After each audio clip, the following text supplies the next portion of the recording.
buenas tardes a todos y bienvenidos. Yo soy Candy Flores Gracia, soy la secretaria de vinculación de la Facultad de Ciencias de la UNAM y como todos los martes, hoy estamos en esta serie de charlas llamada Habilidades para la búsqueda de empleo. Y hoy tenemos como invitado a José Luis Luna Flores. Hola José Luis, ¿cómo estás? Hola, ¿qué tal, Candy? Buenas tardes. Muy bien, gracias. Muchísimas gracias por acompañarnos y bueno, déjenme presentarles a José Luis porque él es matemático, egresado de la Facultad de Ciencias, tiene 32 años de experiencia en tecnologías de la información, trabajó en Control Data de México de IBM y trabajó en Control Data de México y en IBM fue coordinador de soporte Unix de segundo nivel en Latinoamérica y líder técnico del área de servicios y proyectos y actualmente se desempeña en IBM de México como consultor de IBM Power System, en donde crea propuestas, soluciones e implementaciones de proyectos tecnológicos para clientes líderes de la industria. Y hoy nos va a contar cómo ha sido su trayectoria laboral. Y a todos ustedes que nos están viendo, les recuerdo que pueden dejar sus dudas y comentarios en el chat, más bien en los mensajes en Facebook. Y al final de la charla, José Luis nos va a ayudar a contestar todas sus preguntas. Así que, sin más preámbulo, José Luis, bienvenido. Muchas gracias por estar aquí y los micrófonos y la cámara, todo tuyos. Muchas gracias, Candy. Buenas tardes a todos. Les voy a platicar cómo fue la vida después de la FAC y vamos a hacer una remembranza de 30 años de experiencia que espero sea de su interés. Bueno, hice una pequeña agenda para guiarnos de lo que vamos a ir viendo poco a poco y darle formato a esta presentación. Primero les voy a decir quién soy yo, cuáles fueron los primeros pasos a través de la facultad hacia la vida laboral. También les voy a platicar un poco de los retos y proyectos a los que se enfrenta uno como estudiante y ya como empleado durante la vida laboral. Vamos a ver un poquito más allá de los números. No todo en la vida son números, no todo en la vida son integrales, ecuaciones transformadas de Laplace. Entonces platicaremos un poco de eso y un poco les daré de estrategias para la vida laboral, que es, de acuerdo a mi experiencia, lo que creo que es importante que consideren. Pues bueno, iniciamos. ¿Quién soy yo? Como dijo la doctora Candy, soy egresado de la carrera de matemáticas, orgulloso alumno de la Facultad de Ciencias. Cuando yo estaba estudiando en la preparatoria, tenía la incertidumbre de estudiar una ingeniería o ser físico o matemático. Finalmente, la decisión pues fue por las matemáticas. Es algo que siempre me ha apasionado, me ha gustado enormemente y no me arrepiento de ello. Estudié en la Facultad de Ciencias, me inscribí y ahí estudié mi carrera de matemático. Tengo del lado derecho, les estoy presentando una lámina. Muchos de ustedes lo conocen por fotografía, pero varios de ustedes son muy jóvenes y seguramente desafortunadamente no lo conocieron en vida. Pero es algo que a mí la verdad, me enorgullece porque tuve la fortuna de haber conocido al doctor Alberto Barajas Celis. Tomé un par de materias con él de teoría de los números y la verdad que es una persona increíble, un gran profesor, un gran matemático, pero sobre todo un gran ser humano. Si no estoy equivocado, actualmente un auditorio de la facultad lleva el nombre de Alberto Barajas Celis. Desafortunadamente no lo conozco, no he tenido oportunidad de regresar a la facultad, espero hacerlo en algún momento. Pero bueno, como les decía, soy egresado de la carrera de matemáticas. Tengo más de 30 años de experiencia en tecnologías de la información. He dado soporte a sistemas operativos, diseñando soluciones, haciendo presentaciones, he estado en congresos, dando conferencias como líder de proyecto.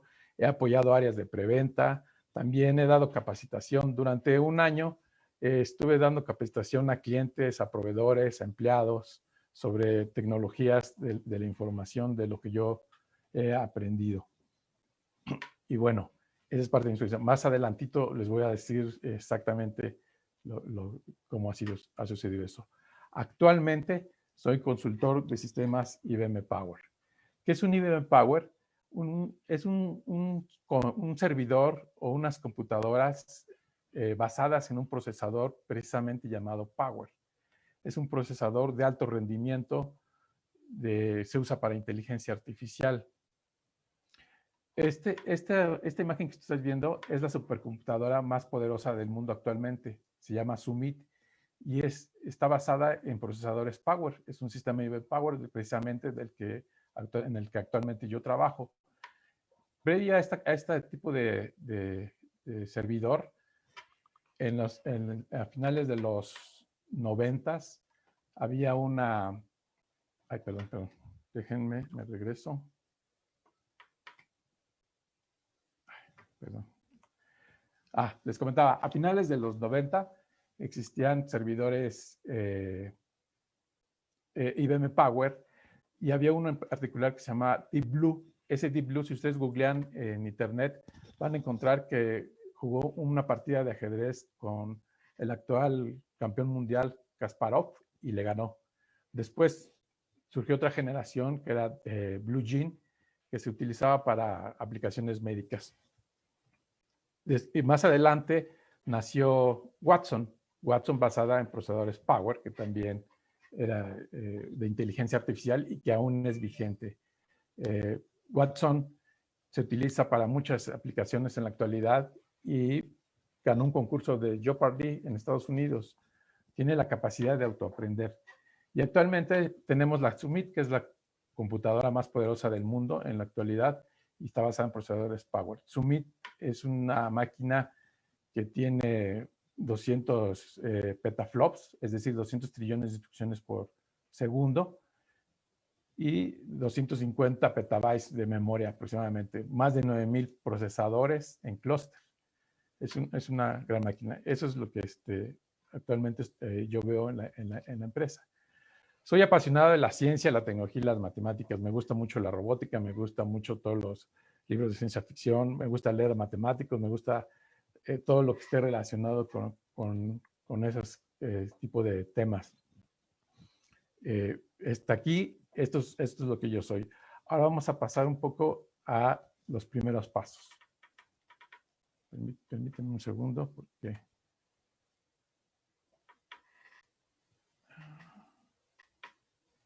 Bueno, los primeros pasos. ¿Cómo es que llegué yo de la facultad a la vida laboral? Primero, de la facultad a la vida laboral. Cuando yo estaba en la facultad tomando mis últimos semestres de la carrera, me empecé a interesar por el área de programación, por todos los temas relacionados con la computación. Era muy interesante, muy padre ver cómo tenía compañeros que tomaban materias de cómputo y a mí me nació pues la idea de empezar a programar, empezar a investigar de qué se trataba. Me metí al laboratorio de cómputo. En aquel entonces el laboratorio pues era muy pequeño y tenía pocas computadoras a las cuales teníamos acceso. Teníamos que reservar horas de cómputo y solo nos daban 1 hora al día cuando bien nos iba. Entonces yo reservaba mi hora al día y me metía a programar en Pascal, en C, en Fortran, en lo que pudiera. También me metía de oyente a algunas materias de la carrera que tenían como optativas, que existían como optativas. Y ahí fue como empecé. Ahí conocí a mucha gente. Me gustaba ayudar a mis compañeros de actuarios o físicos o inclusive matemáticos que estaban haciendo programas y que tenían algunos problemas. Siempre fui muy curioso en ese sentido y la verdad es que yo no sabía que este mundo de la computación o de la programación me iba a llevar a lo que ahora soy y a lo que me dedico actualmente. La verdad es que fue muy interesante. ¿Qué pasó cuando yo estaba en los últimos semestres de la carrera? Pues hubo un momento en que una compañera de la carrera de actuaría me invitó a una entrevista de trabajo. La verdad es que mi primera reacción fue decirle, pues es que yo no estoy buscando trabajo, yo quiero seguir estudiando. Y ella me insistió, me dijo, es que yo veo que te gusta programar, me están pidiendo que vaya con alguien más porque pues están buscando gente joven, gente nueva, que le guste la computación y que se dedique a esto. Finalmente me convenció, asistimos a la entrevista, yo no iba preparado, no tenía un currículum, no sabía de qué íbamos a hablar, pero bueno, acepté acompañarla y nos presentamos. Resultó que esa compañía se llamaba Control Data de México. Control Data era una subsidiaria de una empresa que existía en Minnesota. Actualmente Control Data ya no existe, ya desapareció. Control Data se dedicaba a hacer servidores de cómputo. Trabajaba con muchas empresas a nivel mundial. La sorpresa para mí fue que en esa entrevista se dieron todas las cosas. Fue una entrevista muy dinámica. El director que nos entrevistó nos hizo muchas preguntas de la carrera, de la facultad. Él conocía ya algunos matemáticos, algunos físicos, y le gustó al final la forma como lo manejamos, y nos contrató. Nos dijo, ese día que fuimos a la entrevista, nos dijo que al otro día íbamos a iniciar. Mandó llamar a una persona de recursos humanos, firmamos contrato y al otro día iniciábamos. Para mí era algo, la verdad, que incierto, porque yo pensé que no iba a durar mucho tiempo, dado que mi interés principal era seguir estudiando la carrera. Yo quería seguirme como investigador, como matemático, luego estudiar algo de física, lo que fuera.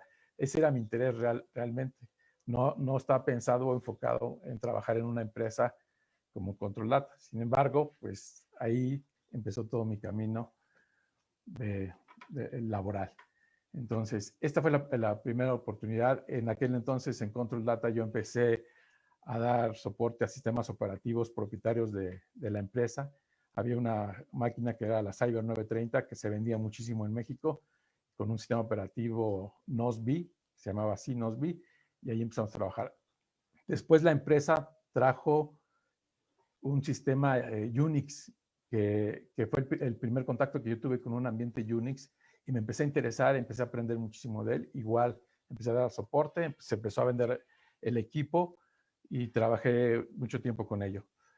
En Pemex se vendió una máquina para aplicaciones de exploración petrolera. Ellos tenían en aquel entonces, recuerdo, una aplicación que estaba escrita en Fortran, pero que no corría en la nueva máquina que teníamos nosotros. Entonces me encomendaron la misión de hacer la migración de todo el código fuente que ellos tenían, un Fortran ya muy viejo, al Fortran de la máquina actual.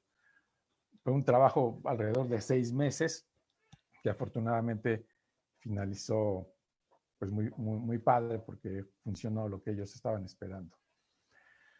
Así fue como llegué de la facultad a la vida laboral. Esta experiencia pues es mía.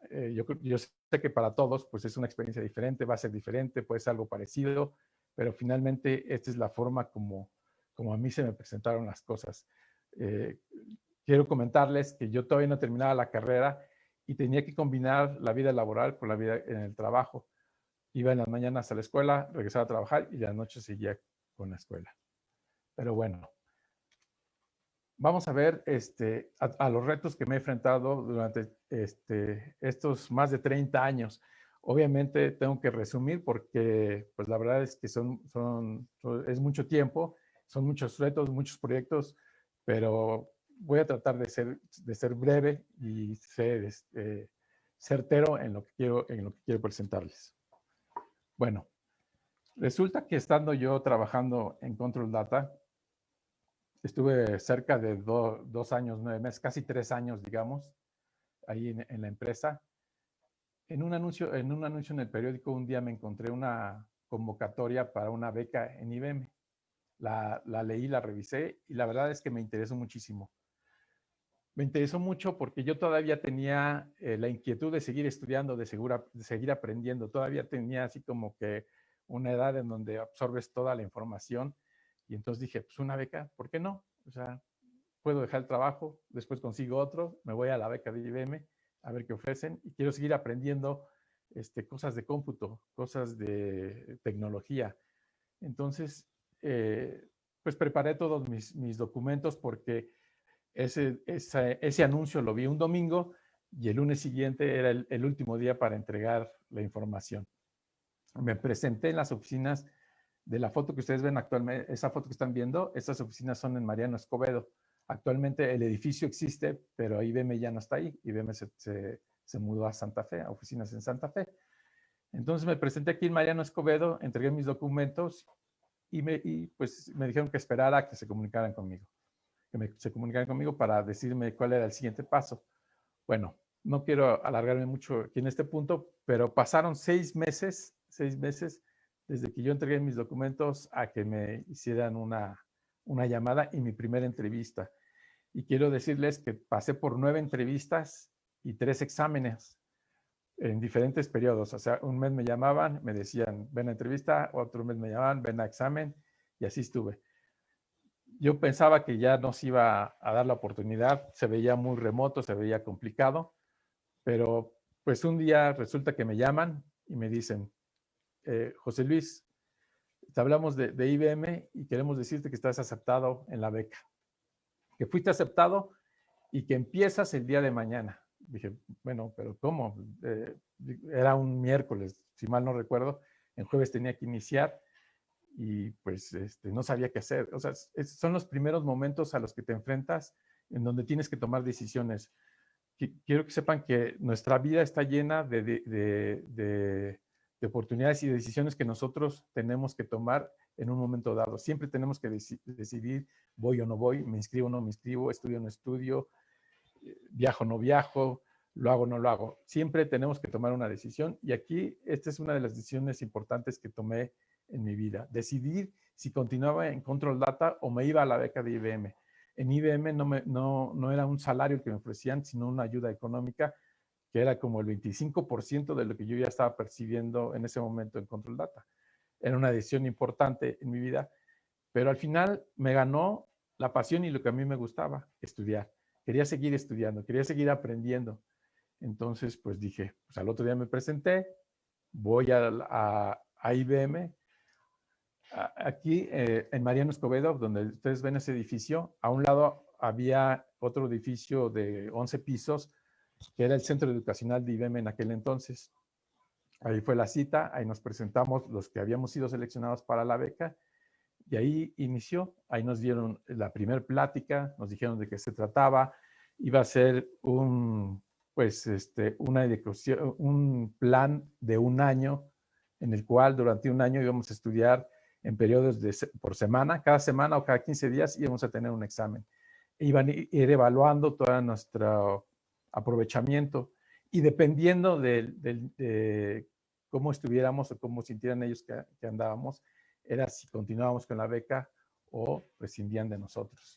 La verdad es que pues era de alto rendimiento, de mucha presión, pero pues era muy padre, ¿no? ¿Qué mejor estudiar y que te paguen?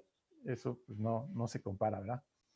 Entonces acepté la beca, al otro día tuve que ir a renunciar a Control Data de México, lo comenté con mi jefe entendió, me felicitó, me dijo que estaba muy bien, que aprovechara todas las oportunidades que tuviera en la vida y que si yo así lo sentía, que siempre tomara la decisión que a mí me hiciera sentir bien.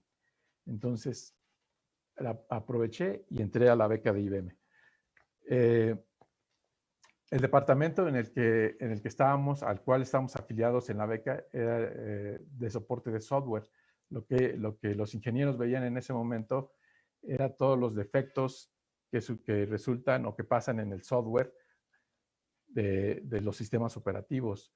Tenían mucho contacto con la gente de laboratorio, desarrolladores en Estados Unidos.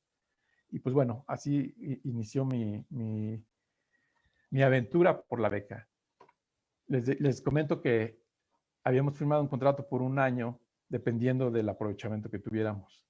A los 2 meses me llama el gerente de la beca a su oficina y me dice que tengo que presentarme urgentemente porque necesitaba hablar conmigo. La verdad es que yo en ese momento sentí que pues era todo, que se había acabado para mí la oportunidad. Sin embargo, me sentía satisfecho porque esos 2 meses había aprendido muchísimas cosas, mis profesores me habían enseñado muchísimo y no me sentía muy mal. Pero sí era triste saber que a lo mejor se terminaba ahí mi aventura. Me presenté con el gerente de la beca en sus oficinas y me dijo, oye, José Luis, pues quiero comunicarte la noticia de que pues a partir de este momento dejas de tener la beca. Y dije, bueno, no sabía qué pensar, ¿no? Me dijo, dejas de tener la beca porque te vamos a contratar como empleado. Tenemos una oportunidad de que entres como empleado y necesitamos que ya estés contratado. La verdad es que fue una sorpresa para mí, un shock así impresionante porque no sabía qué hacer. Y le dije, bueno, está bien, pero voy a ver lo que he aprendido en la beca, ¿no? Me dijo, no, hay un sistema operativo que se llama OS 400 que necesitamos más personal para atenderlo porque hay mucha demanda y necesito que entres a trabajar en eso. Fue una sorpresa para mí porque le comenté, pero es que yo no conozco el sistema operativo. Yo siempre, pues, sintiéndome así con un poco de inquietud, de miedos. Dijo, no, no importa. Así como has aprendido en la beca, así vas a aprender una vez que estés contratado. Bueno, finalmente aceptamos la beca. Digo, acepté el empleo, firmé y empecé a trabajar en el departamento de soporte de software. Fue algo, pues, muy padre en ese momento porque tenía muchos compañeros que me ayudaron, que me apoyaron, me compartieron sus manuales, sus enseñanzas y empecé a dar soporte a la S400 que decía, empecé a aprender muchísimo, empecé a atender clientes. Digo, la verdad es que la experiencia que yo tenía en Control Data, aunque eran otros sistemas operativos, me ayudó muchísimo para ya poder asistir a un cliente, ver problemas, hacer una determinación de problemas, tener contacto con el Departamento de Soporte de Software en Estados Unidos para enviar información y resolver situaciones críticas. Así fue como pasaron los primeros meses. Después de un tiempo, mi gerente de aquel entonces me llama y me dice, bueno, pues ya estás listo, te nos vas a Canadá. ¿Yo? ¿A Canadá? Sí, te vas a Canadá porque tú estás listo para aprender AS400, pero ya en forma más seria. Entonces, la verdad es que otro de mis retos fue enfrentarme a una situación que yo no esperaba.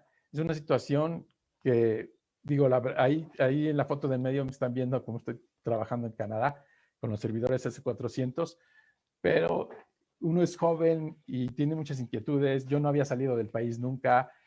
Sinceramente, pues les confieso que mi nivel de inglés pues no era el mejor, no era el más adecuado, no me sentía confortable, pero ahí estaba la oportunidad. Eso se lo expresé a mi gerente y mi gerente me dijo, no, no me importa, tú te vas a Canadá porque tienes la capacidad y quiero que aprendas y quiero que regreses y nos enseñes y quiero que te capacites.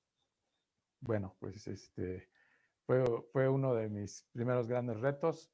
Me fui 3 meses a Canadá. Me tocó el duro invierno allá en Toronto. Estuve en Toronto. El edificio que ven al lado izquierdo es el edificio de IBM Canadá. Ese edificio se dedicaba nada más a pura capacitación. Llevaba gente de todo el mundo a capacitarse en diversos sistemas operativos, no solo S400. Ahí se daba de todos los temas y ahí es donde entré pues a aprender. Del lado de la última fotografía que les pongo aquí, son algunos de mis compañeros que estuvieron en esa misma capacitación y la del centro es mi instructora. Era muy joven también en aquel entonces, pero tenía mucho conocimiento, sabía muchísimo acerca del sistema operativo y la verdad es que nos enseñó bastante en aquel momento. Si te fijan, estamos de traje. En aquel entonces, pues la vestimenta formal era de traje. Inclusive en los cursos teníamos que asistir de traje. Cuando íbamos a trabajar íbamos de traje y esa era la vestimenta formal de negocios para todas las actividades que hiciéramos. No importa, estuvieras trabajando en una computadora, conectando cables, haciendo lo que fuera, siempre era de traje. Por eso estamos aquí con el traje bien puesto. Y bueno, ese es digamos, mi gran primer reto o experiencia que podríamos decir en esta capacitación. Regresé de Canadá, pues ya pues, me sentía más fortalecido, me sentía con mucha experiencia, ya más competitivo y la verdad es que pues empecé a desenvolverme muy bien en cuanto a las actividades en la vida diaria, en el trabajo, en ver clientes, visitar clientes, la atención que tenía que dar. Para ese entonces, estamos hablando de mediados de los 90 más o menos, IBM había adquirido un sistema Unix porque la competencia con otros competidores como HP o como Sun Solaris era muy fuerte e IBM no estaba compitiendo en el mundo de los equipos Unix. Inclusive Control Data tenía equipos Unix de donde yo venía. Entonces IBM adquirió un equipo Unix y empezó a desarrollar un sistema operativo llamado IX. Ese sistema operativo lo empezaron a desarrollar en Austin, Texas, y los equipos, los servidores empezaron a hacerse en Poughkeepsie y se empezaron a vender a nivel mundial. Fue una estrategia de IBM el empezar a vender y vender equipos para competir con otras marcas. Sin embargo, resultaba que pues nadie sabía, nadie conocía de Unix. Había gente que poco a poco se empezaba a capacitar, pero no entendía, porque los sistemas operativos de IBM pues eran muy propietarios de él. El Unix es un sistema abierto, el AX es un sistema abierto como Linux, y nadie entendía nada. Ni la gente de ventas quería vender, ni la gente de soporte quería dar soporte a estos equipos. Entonces resultó que nadie le ponía la atención adecuada. Yo traía experiencia de Unix y me acerqué a mi jefe y le dije, oye, ¿por qué no creamos un área que se dedique a ese soporte para apoyar a los vendedores, para apoyar a toda la gente y para apoyar a los pocos clientes que hay que necesitan asesorías? Y mi jefe dijo, no, esto no va a funcionar y vamos a dedicarnos a lo que sabemos hacer, y cuando lleguen cosas de Unix, pues vemos cómo lo resolvemos y vamos aprendiendo poco a poco. El caso es que finalmente no aceptó la idea que yo le había propuesto, pero más adelante resulta que el TEC de Monterrey compra 600 servidores para distribuirlos a nivel nacional. Y el IFE tenía unas votaciones cerca, y el IFE estaba renovando su tecnología y compró 500 servidores de Unix, de IBM, de AIX. Entonces, eso fue un boom para la compañía porque pues necesitábamos muchísima gente que se dedicara a eso, y ahí fue cuando mi jefe rectificó y dijo, tienes razón, José Luis, vamos a crear esa área que tú me dijiste.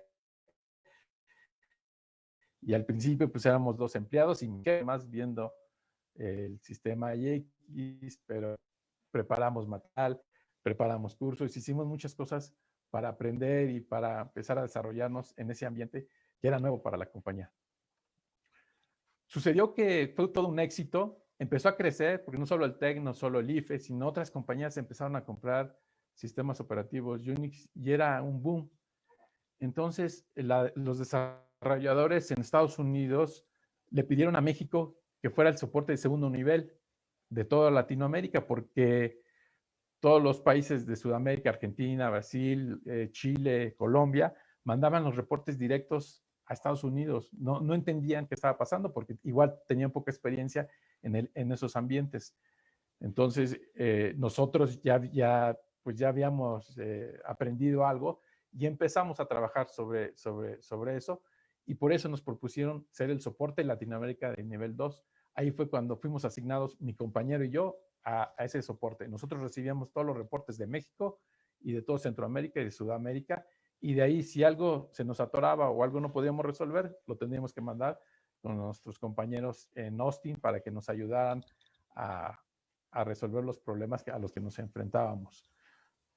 Tuvimos la verdad que mucha experiencia en eso, tenido mucha experiencia, y eso fue muy bueno porque más adelante vino otra oportunidad.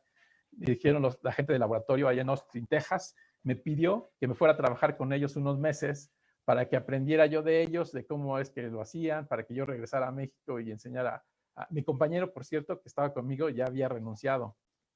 Entonces ahí tuve otra misión de crear un área y empezar a reclutar gente que estuviera interesada dentro de la misma IBM, o inclusive crear becas para traer estudiantes y aprendieran el sistema. Pero bueno, al final, otra vez, me tuve que ir a Estados Unidos, ahora esta vez a Estados Unidos, Austin, Texas, con la gente del laboratorio y los desarrolladores, para entender cómo es que trabajaban el sistema Unix de IBM, cómo es que lo desarrollaban, cómo es que le daban el soporte, cómo es que hacían los análisis, cómo hacían la determinación de problemas para poder resolver todo lo que sucede en aquel entonces. En aquel entonces había muchísimos problemas, no era un sistema operativo maduro, sin embargo se estaba vendiendo muchísimo. Y pues bueno, esa fue otra de mis retos. La verdad es que es muy difícil porque aunque ya tenía cierta experiencia, pues otra vez regresar a un país que no es el tuyo, empezar a vivir solo por varios meses, rentar un automóvil, porque en Austin no hay transporte público, no hay un transporte público como en otras ciudades en Estados Unidos donde te puedes mover en metro, hay una línea de autobuses que es flexible. Aquí no aquí la gente pues se mueve en automóvil o en automóvil. Entonces rentar un automóvil y empezar a moverme por toda la ciudad e ir a trabajar. La verdad es que fue una experiencia increíble porque trabajar con todos los desarrolladores que no solo eran nativos de Estados Unidos, hay mucha gente de la India, mucha gente, había rusos, había otras nacionalidades, alemanes, que se dedicaban al desarrollo y que eran muy buenos para desarrollar, para programar. Eso pues a mí me encantaba, era como estar en la universidad, pero pues ya con un trabajo y la verdad seguirles el camino a estos desarrolladores era muy complicado. Tienen otro nivel o estaban en otro nivel diferente al mío. No dudo que en México tenemos grandes programadores, pero no era lo que yo al final a lo que me estaba dedicando. Yo ya no programaba tanto como lo hacía en la facultad o mis primeros años en Control Data. Llegaba a programar algunas cosas, pero era muy poco. Yo ya me dedicaba a otras cosas. Pero la experiencia, pues nadie me la va a quitar. La experiencia fue pues muy grata, aprendí muchísimas cosas y de regreso pues me tocó estar un año dando capacitación a proveedores, a empleados de IBM, a mucha gente y a clientes sobre todo, ¿no? Pues, ¿qué más les puedo decir? Esto es algo, como les decía, siempre vamos a tener retos, siempre vamos a tener cosas a las que nos tenemos que enfrentar y tenemos que tomar decisiones si lo hacemos o no lo hacemos, ¿no? Porque es muy fácil negarse. O sea, yo he visto gente dentro de la compañía y en otros lugares donde se niegan a aprovechar ese tipo de oportunidades porque desconocen o por miedo de que no les vaya a ir bien o no sé, hay muchos, a veces nosotros mismos nos generamos esos bloqueos. Pero pues tenemos que hacerlo, ¿no? Las oportunidades ahí están, van a llegar, siempre van a estar y hay que tomarlas y tomar las decisiones importantes en el momento importante. Pero bueno, estos fueron mis dos primeros retos y proyectos en los que estuve y en los que he estado trabajando. Más adelante vinieron otros. Quizás ustedes son muy jóvenes para recordar lo que sucedió en el año 2000, pero en el año 2000 se le llamó, a nivel tecnológico, se llamó el error del milenio. El año 2000 se pintaba como catastrófico. La revista Time decía que era el fin del mundo, que iba a haber un apocalipsis cibernético. Fue algo que todo el mundo estaba esperando que sucediera, pues, una catástrofe a nivel mundial. ¿Qué es lo que sucedía? Pues que había un error en la programación del software, de los sistemas operativos o de las aplicaciones relacionado con las fechas. ¿Qué pasaba? Por ejemplo, muchos programas o sistemas operativos utilizaban los últimos 2 dígitos del año para hacer sus cálculos. Es decir, si yo había nacido en 1970 y actualmente era 1995, para calcular mi edad, pues simplemente hacía 95 menos 70 igual a 25. Pero cuando llegara el año 2000, esos 2 dígitos iban a ser 00.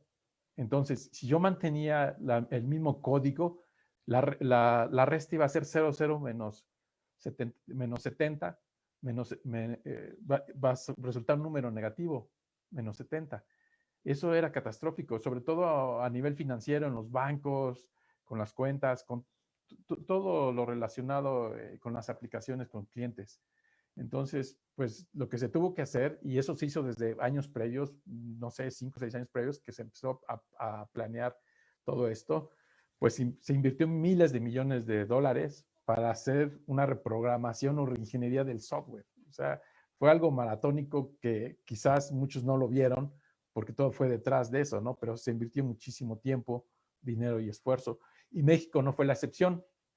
En México, yo tuve pues la fortuna, o no sé si sea fortuna, de que me nombraron coordinador técnico del año 2000 para México en los sistemas AS400 y AIX. Yo lo que me encargaba era simplemente de estar en contacto con la gente de los laboratorios, de los aplicativos de IBM, para que ellos me informaran si estaban haciendo cambios al código y yo poderlo transferir a los clientes y avisarles e informarles qué es lo que podía fallar y qué es lo que no podía fallar, ¿no? Qué es lo que tenían que hacer para corregir y que estuvieran preparados. Estuvimos trabajando sobre eso mucho tiempo, se le invirtió, les digo, mucho dinero, mucho esfuerzo, y pues finalmente llegó el año 1999. En el año 1999, pues ya hablamos del 31 de diciembre. En la mañana tuvimos una reunión a nivel ejecutivo con directores de IBM, toda la gente técnica, y nos pidieron que hiciéramos todo nuestro esfuerzo máximo por tratar de que esto no fuera algo catastrófico, ¿no? Por tratar de resolver en el menor tiempo posible lo que sucediera, lo que se esperaba. Hicimos un esquema de guardias, pero la idea es que todos estuvimos en la oficina el 31 de diciembre en la noche, desde las 6 de la tarde, 7 de la noche, ya estábamos el 31 de diciembre en la oficina, ahí estaban todos los técnicos y ahí íbamos a pasar el año nuevo. De hecho, ahí lo pasaron muchos de mis compañeros. Ahorita les voy a decir por qué yo no lo pasé, pero ahí estábamos todos, ya se pidieron pizzas porque era lo que íbamos a cenar, no iba a haber otra cosa. Estando en una reunión previa de 2 horas antes, en una sala de juntas con algunos líderes de las áreas técnicas, pues estábamos platicando y decíamos que nos íbamos a basar. IBM tenía una base de datos a nivel mundial donde nosotros reportamos todo lo que sucede o todos los defectos que suceden en nuestros equipos o los errores que pasan. Y entonces, pues se nos prendió el foco porque dijimos, oigan, pues si en Australia, Nueva Zelanda, Japón, ya fue año nuevo, ¿por qué no nos enfocamos, en lugar de estar esperando qué va a pasar, por qué no nos enfocamos a revisar todos los reportes que han llegado en Australia, todos los reportes que han llegado a Japón y cuáles están relacionados con el año 2000 y cómo lo están resolviendo o cómo lo están enfrentando? Y dijimos, pues qué buena idea, ¿no? O sea, era algo tan simple que no habíamos visualizado por estar realmente concentrados en el foco de esperando el último segundo del año y el primer segundo del 2000. Pero bueno, finalmente eso nos ayudó porque empezamos a revisar, pusimos a toda la gente, teníamos hasta becarios ahí trabajando y revisando todos los reportes, así leyendo cada reporte uno por uno de lo que estaba llegando y que estuviera relacionado con algún daño en una aplicación, en lo que fuera un sistema operativo con el año 2000. Resultó que no pasaba nada, no había nada. Había por ahí un reporte aislado que tenía que ver con el año 2000, pero que se resolvía muy fácil y todo, la verdad es que muy tranquilo. Eso nos dio pauta para tomar la determinación de una hora antes de que dieran las 12, de la mitad de las personas que teníamos ahí, mandarlas a su casa a que pasara el año nuevo con sus familias y el resto que se quedara así de guardia. Si era necesario, todos los que habíamos mandado a su casa, pues teníamos que regresarlos. Pero si no era necesario, pues ya no tenía sentido tener tanta gente esperando a algo que creíamos que no iba a suceder, porque aparte nos habíamos preparado con muchos años de anticipación. Finalmente, llegó el año 2000 y no pasó nada. La libramos, afortunadamente, y pudimos continuar todo de maravilla. Y bueno, para resumirles un poquito más de los retos y proyectos a los que me he dedicado, 30 años es difícil colapsarlos en 2 láminas o 3 láminas o una presentación, pero uno de los retos más importantes a los que me he enfrentado es la migración de centros de datos. Es decir, la mayoría de nuestros clientes en la actualidad su centro de datos ya no vive en sus instalaciones como antes solía suceder. Todos los clientes, cada cliente tenía su propio centro de datos, ahí tenía sus computadoras, ahí tenía sus servidores, ahí tenía toda su área de telecomunicaciones, informática, y tenía un ejército de gente administrando esos equipos.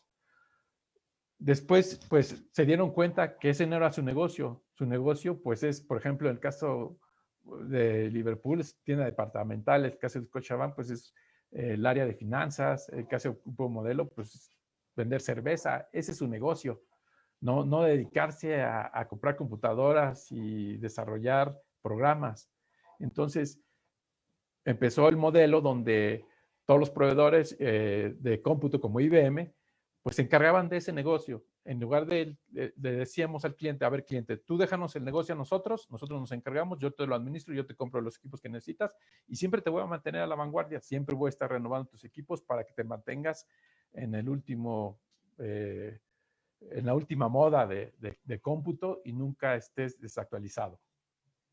Resulta que la mayoría de los clientes importantes, digo, si no es que todos, porque en la actualidad cliente que no está actualizado en informática, pues es cliente que no existe. Entonces la mayoría aceptó eso. Entonces, ¿qué es lo que teníamos que hacer? Pues migrar. La mayoría había que migrar su centro de datos de donde estaban, en sus oficinas que se encontraban, llevarlos a un centro de datos de IBM o inclusive de un proveedor como Kio o Triara. Cualquiera que fuera, que de todos modos somos socios de negocios con ellos. Entonces, esos retos, la verdad que fueron pues muy importantes porque, por decirles algo, la mayoría, estos 5 clientes que puse de ejemplo, porque pues yo he tenido la oportunidad de atender a más de 200, pero digamos que tomé 5 nada más al azar. Estos 5 trabajan las 24 horas del día, las 24 horas, los 7 días de la semana, los 365 días del año. Anteriormente, clientes como Liverpool o Grupo Modelo tenían descansos, a veces en Semana Santa, un día en Semana Santa y un día después de la Navidad, el 25 de diciembre. En la actualidad no, en la actualidad ya son los 365 días del año.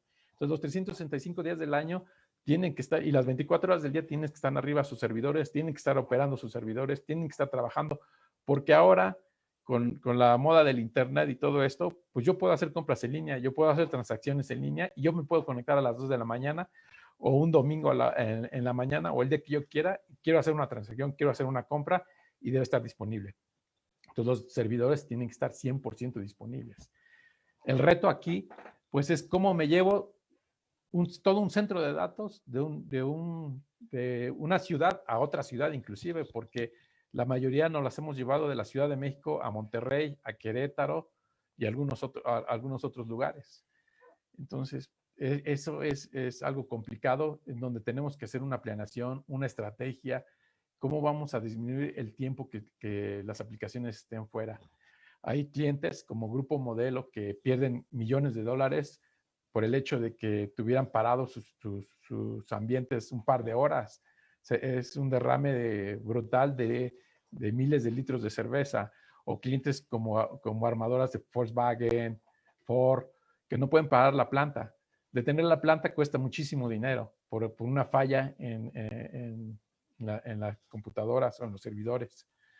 Cuesta mucho dinero. Entonces, todo el tiempo tiene que estar trabajando. Y eso para los clientes es muy valioso. Bueno, finalmente, pues ahí me tocó, pues en algunos casos como Liverpool, fui líder técnico de todos los recursos que IBM puso para la migración y fui líder técnico también de los recursos que puso Liverpool, porque afortunadamente, como estábamos haciendo un trabajo adecuado, el cliente nos pidió que nosotros también lideráramos a sus equipos técnicos. Entonces trabajamos con ellos, hicimos una migración muy transparente. Estuvo Liverpool pues como 24 horas fuera nada más, pero logramos tenerlos en línea pues muy rápido y que ellos siguieran operando. Algunos otros fue complicado como HCBC, en donde fue mudanza, tal cual como les digo, mudanza. O sea, se apagaban los equipos, se desconectaban, se empacaban, se cargaban en los trailers o camiones y se mudaban a su nuevo data center en Toluca o en donde estuviera, y de ahí descargar los equipos, encenderlos, conectarlos y empezar a ver que todo estuviera bien. Son anécdotas que no es suficiente una hora para contarles, porque pues he vivido muchas de estas y es complicado, ¿no? En HCBC nos pasó, por ejemplo, les cuento rápidamente, que los servidores teníamos un horario ya específico para bajar, pero no nada más era IBM, había muchos proveedores de otras marcas. Había un proveedor de MC que ven toda la parte de discos duros. Y resulta que a las 2 de la mañana nos hablan a todos los que estábamos liderando el proyecto, porque la gente que habíamos contratado de mudanza no podía sacar los equipos porque había grúas en la calle sobre el Paseo de la Reforma bloqueando los camiones que nosotros habíamos puesto o contratado para la mudanza, porque ellos iban a través de las ventanas, iban a quitar las ventanas y a través de ahí iban a volar sus servidores con grúas, pero eso no nos los habían comentado y bloquearon todo Paseo de la Reforma, no podíamos hacer nada, pero bueno, finalmente se pudo lograr y logramos migrar satisfactoriamente. Así es como ha sido mi vida durante tantos y tantos años de retos, de muchas anécdotas, de muchas vivencias. Al final se queda uno con la satisfacción de clientes satisfechos. Y no solo eso, si nosotros pensamos que el que está satisfecho al final de toda esta línea de negocio es el usuario que va a Ticketmaster a comprar un boleto, el usuario que va a la agencia de autos a comprar un automóvil, el usuario que va al cajero automático a disponer de su dinero o que compra en línea algún producto. Ese es el usuario que nosotros nos reconforta, que está satisfecho porque la verdad que es una satisfacción. Yo he vivido momentos críticos, sistemas caídos, donde pues, la gente está desesperada, hoteles que no están funcionando porque no pueden hacer check-out, check-in de personas, de hoteles turísticos en Cancún, en Acapulco, que es un caos porque los servidores están caídos, filas enormes en Cinemex o Cinépolis porque no hay venta de boletos o en autobuses o en líneas aéreas. Todo eso nos queda la satisfacción de que nosotros aportamos nuestro granito de arena para que los equipos se mantengan funcionando estables y trabajando las 24 horas del día, los 365 días del año. Y el esfuerzo de desveladas, de trabajos fines de semana, sacrificar a la familia, pues tiene una recompensa, tiene esa satisfacción y saber que, pues que gracias a nosotros, pues hay personas que viven un mundo más tranquilo, pues más confortable con la tecnología. Bueno, voy a dejar hasta aquí los retos y proyectos y voy a hablarles un poquito de qué hay más allá de los números. Como les decía, no todo en la vida es transformadas de Laplace, no todo en la vida son integrales, variable compleja. Todo eso es muy padre, todo eso nos da una formación y todo eso, la verdad que para mí es muy bello, es hermoso, las matemáticas son hermosas, pero así que esto va también para mis amigos biólogos, actuarios, físicos, o inclusive de los que están estudiando actualmente ciencias de la computación. No todo es eso, también hay más cosas en la cual nos tenemos que formar. Esto es habilidades duras y habilidades suaves. Yo creo que ya han oído hablar de ellas.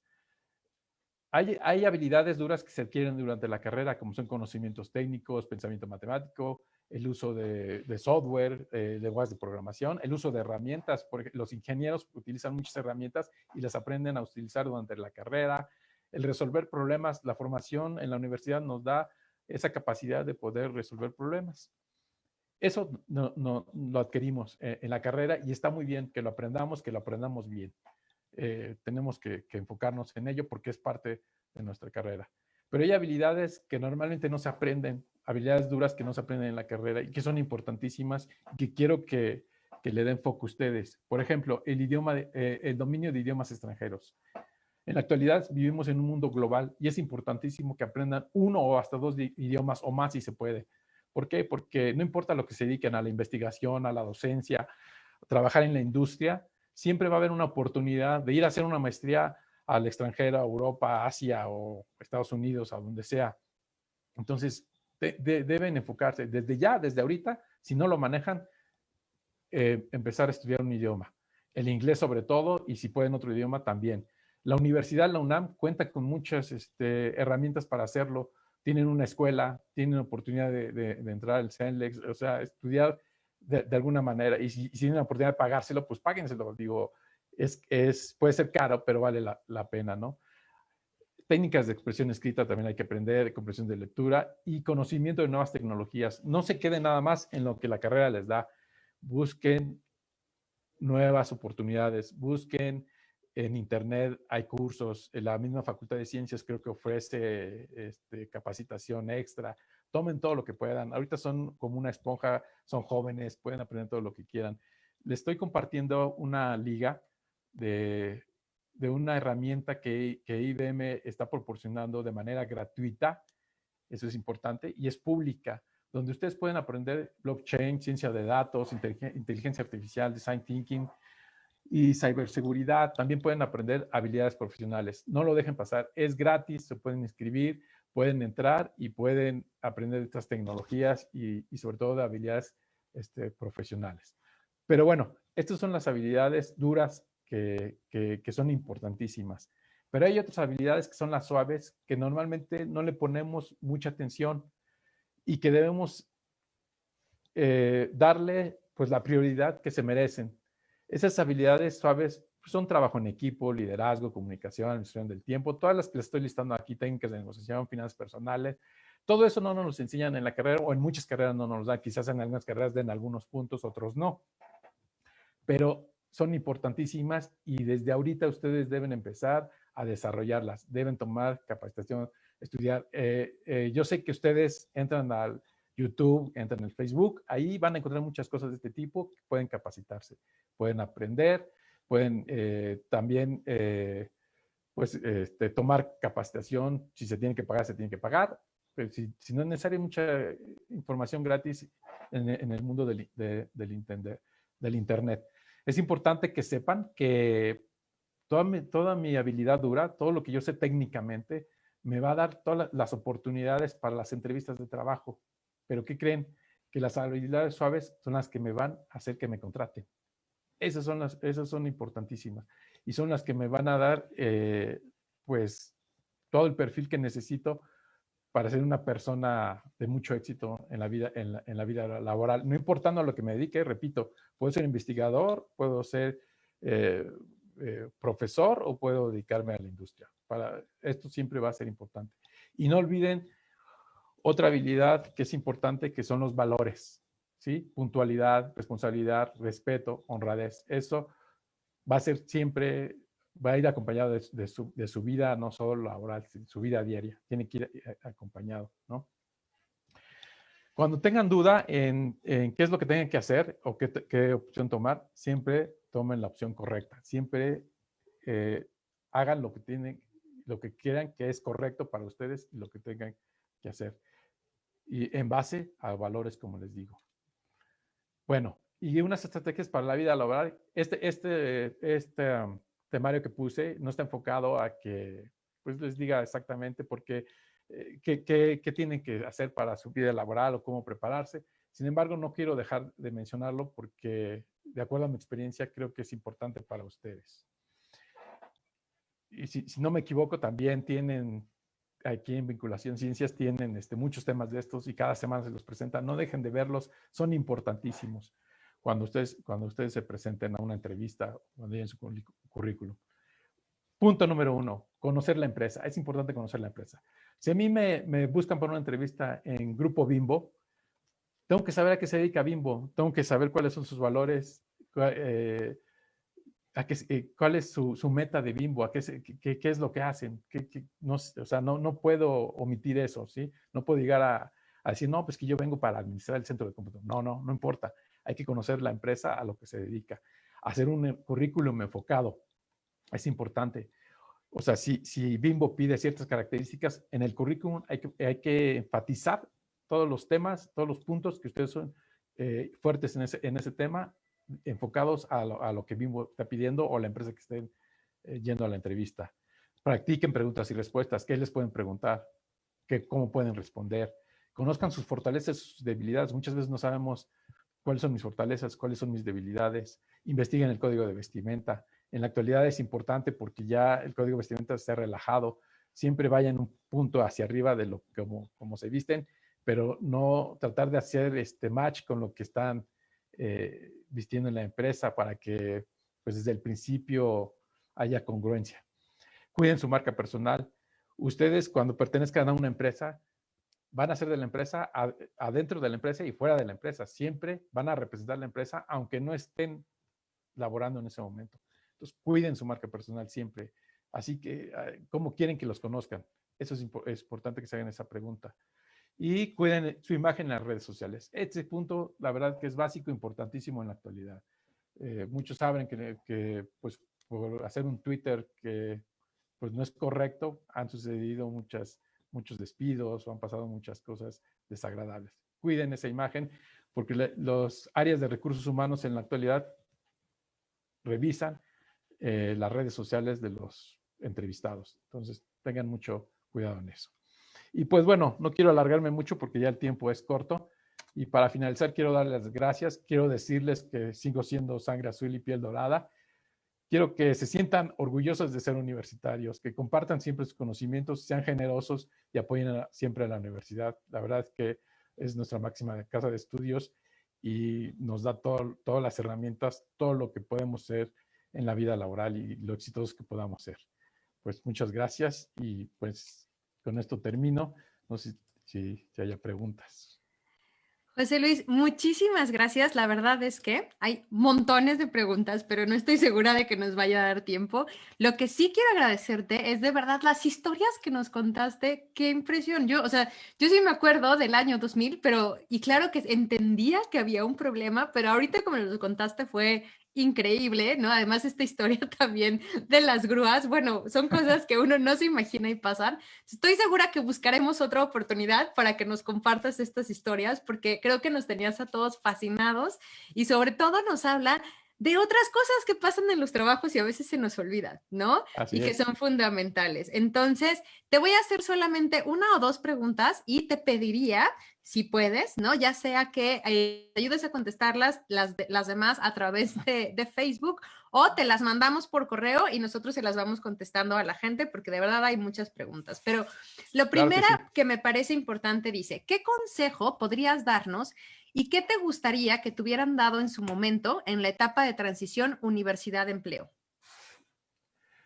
Pues mira, creo que ya lo comenté un poquito. A mí me hubiera gustado que alguien me hubiera asesorado en cómo prepararme para la vida laboral, cómo tomar mayor capacidad. En aquel entonces no existía un internet, no, yo no hice un currículum para entrar a trabajar. Entonces, eso es lo que a mí me hubiera gustado. Y eso es lo que yo les recalco, ¿no? Que se preparen para incursionar en esa vida laboral. Hagan entrevistas, vayan a entrevistas, no importa si consiguen el trabajo o no lo consiguen, atrévanse, siempre sin miedo, o sea, digo, siempre lo vamos a tener, pero pues no pasa nada, digo, el mundo está lleno de fracasos, pero siempre al final vamos a tener un éxito. De hecho, me sorprendió mucho cuando nos contaste, ¿no? Que la beca la encontraste en el periódico. Y entonces Así me es. quedé pensando así como, híjole, y nosotros ya ni siquiera compramos Ya periódicos, ni hay ¿no? O sea, ya no periódicos. es algo que hacemos de manera regular. Ok, otra pregunta, José Luis. Y esta es una que yo también quería hacerte porque me da mucha curiosidad. ¿Cómo es trabajar en el área tecnológica tratando de no quedarte atrás con las nuevas generaciones y las nuevas tecnologías, porque es una de las cosas que ya nos platicaste, avanza rapidísimo. Entonces, ¿cómo es trabajar en estas áreas tecnológicas? Es un punto importante.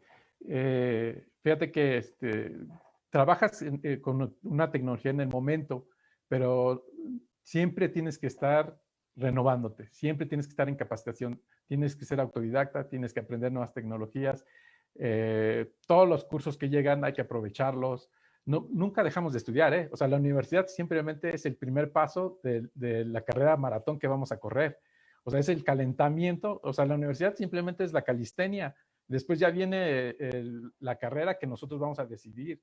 Si va a ser de una caminata de 3 kilómetros o 5 kilómetros, o vamos a correr un maratón o un ultramaratón.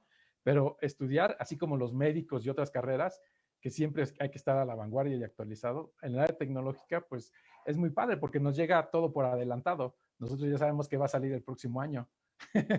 Entonces tenemos que irnos preparando para esos nuevos servidores que los clientes van a comprar el próximo año y que vamos a tener que instalar con ellos, junto con ellos. Entonces, pues nos adelantamos un poco en ese sentido cuando trabajas en una empresa tecnológica, 100% tecnológica.